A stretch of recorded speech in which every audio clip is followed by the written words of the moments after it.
گزشتہ 3-4 صدیوں سے ایک معاشرتی اور سیاسی علمی ذخیرہ باڈی آف نالج تخلیق کیا گیا ہے جس کا اہم حصہ معاشی نظام بھی ہے۔ اس علمی ذخیرے میں دنیا کی معیشت کی عمومی سادگی کو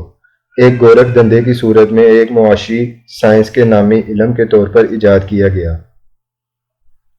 ان جدید علوم کی تمام تر بنیاد سیکولر خیالات پر رکھی گئی اور مذہب کے عطا کیے گئے علم کو ایک جبری قول ڈوگما کہہ کر مسترد کر دیا گیا۔ کہا گیا کہ مذہب انسان کی سوچ کو محدود کرتا ہے اور اسے آگے بڑھنے سے روکتا ہے۔ دنیا بھر کے تعلیمی اداروں میں اسی طرح کے علم کو پڑھایا جانے لگا اور ایسے ہی علم کے ارباب تخلیق کو حرف آخر بلکہ حرف کل سمجھا جانے لگا۔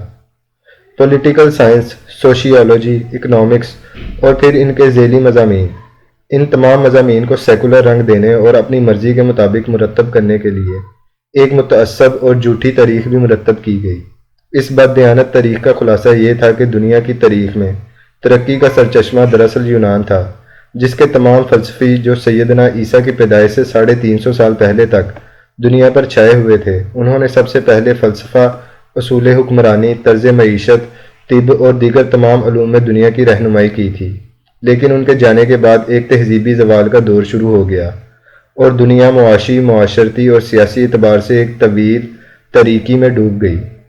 اس عرصے کو وہ تاریک ادوار، ڈارک ایجز کہتے ہیں، جو 5ویں صدی عیسوی سے 15ویں صدی عیسوی یا بعض کے نزدیک 11ویں صدی تک پھیلے ہوئے ہیں۔ یہ اصطلاح روم کے مشہور دانشور فرانسیسکو پیٹرارکا نے تخلیق کی، جسے عرف عام میں پیٹارک کے نام سے یاد کیا جاتا ہے۔ یہ شخص یورپ میں تحریک احیاء علوم کے دور کا شاعر اور فلسفی تھا،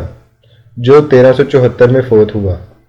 اس کے بعد ہر آنے والے مورخ نے اسی کے دیے ہوئے اس تصور کی جگالی کی، یہاں تک کہ تازہ ترین فلاسفر اور مورخ ول ڈیورانٹ نے اپنی 11 جلدوں پر مشتمل کتاب تہذیب کی کہانی، دی اسٹوری آف سویلائزیشن تحریر کی، تو اس نے بھی ان 7 صدیوں کا ذکر ایک چھوٹی سی جلد میں کیا، اور اس کا بھی نام بھی مسلمانوں یا اسلام کے حوالے سے نہیں رکھا، بلکہ اپنے تعصب کا اظہار کرتے ہوئے اسے ہمارا شاندار مشرق، اور گلوریس ایسٹ کا نام دیا۔ ول ڈیورنٹ کی یہ تاریخ 1935 میں چھپنا شروع ہوئی اور 1975 میں اس کی آخری جلد چھپی، یعنی انتہائی جدید تاریخ ہے۔ امریکہ اور یورپ کے سکولوں، کالجوں اور یونیورسٹیوں میں پڑھنے والا طالب علم اسی متعصب علم کی بنیاد پر یہ یقین رکھتا ہے کہ دنیا تاریخی طور پر علم و آگاہی کے اعتبار سے سیدنا عیسیٰ کی پیدائش کے بعد 500 سال تو مہذب اور روشن رہی، لیکن پھر اس کے بعد کم از کم 700 سال اور زیادہ سے زیادہ 100 سال تک تاریکی میں ڈوبی رہی۔ اس کے بعد یورپ نے اسے آ کر تاریکی سے نکالا اور تہذیب کی روشنی دکھائی۔ ظاہر بات ہے کہ یہ دور سید الانبیاء صلی اللہ علیہ وآلہ وسلم کی پیدائش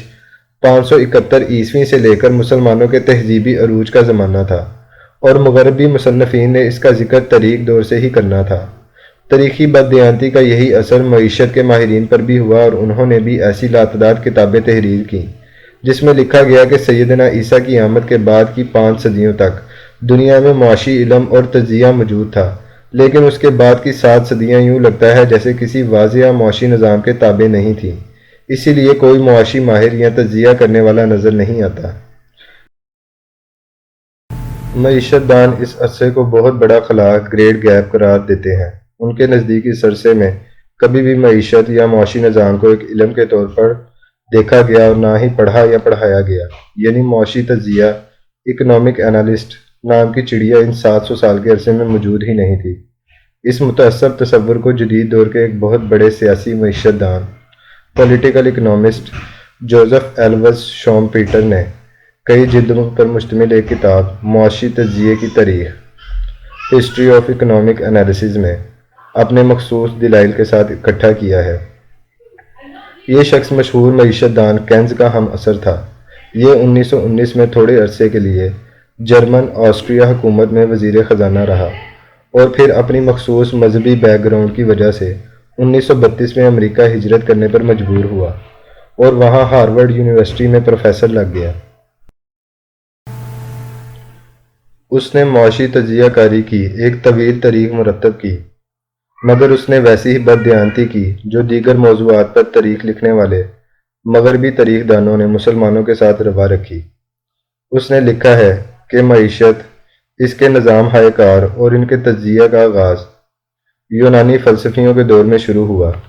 اور پھر ان کے بعد دوبارہ کوئی عالم، مفکر یا معاشی ماہر ایسا پیدا نہ ہوا جو اس معاشی تجزیے کی سائنس کا احیاء کر سکے، یہاں تک کہ یورپ سے ہی اس علم کا دوبارہ آغاز سینٹ تھامس ایکوانس نے کیا۔ یہ شخص یورپ کی تحریک احیاء علوم کے ابتدائی ایام میں پیدا ہونے والا ایک پادری تھا جو فلسفہ اور سیاسیات وغیرہ پر کتابیں تحریر کرتا تھا۔ اس کی شہرت اس کی تھیوری فطری مذہبیت، نیچرل تھیولوجی کی وجہ سے ہے، جس کے تحت اس نے پہلی دفعہ عیسائیت کے بارے میں یہ تصور دیا کہ خدا دراصل عقیدے کی بات نہیں ہے بلکہ عقل کی بھی تخلیق ہونا چاہیے۔ یہیں سے یورپ میں اقلیت پرستی کا آغاز ہوا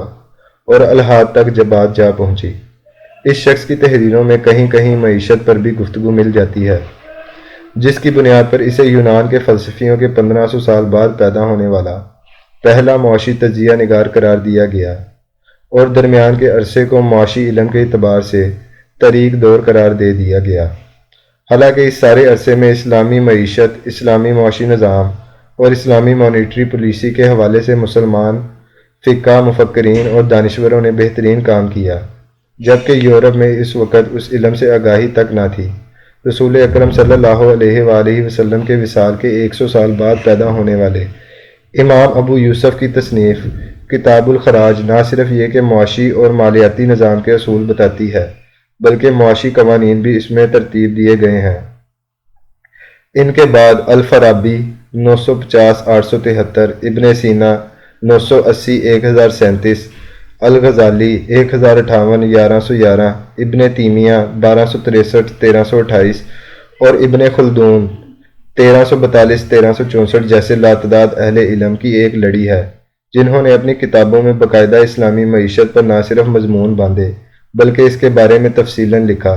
اہم بات یہ ہے کہ ان تمام مسلمان مفکرین نے یونانی علوم کے معاشی حصوں پر بھی باقاعدہ سیر حاصل تبصرہ کرتے ہوئے اس کے مقابلے میں اسلامی نظام معیشت کو نہ صرف پیش کیا بلکہ یہ تک بتایا کہ یونانی مفکرین کے اصول معیشت تو صرف خلائی باتیں ہیں، جبکہ اسلامی اصول معیشت تو اس وقت آدھی دنیا پر نافذ ہیں۔ انہوں نے لکھا کہ اسلام ہی دنیا کو پہلا معاشی نظام عطا کرنے والا دین ہے۔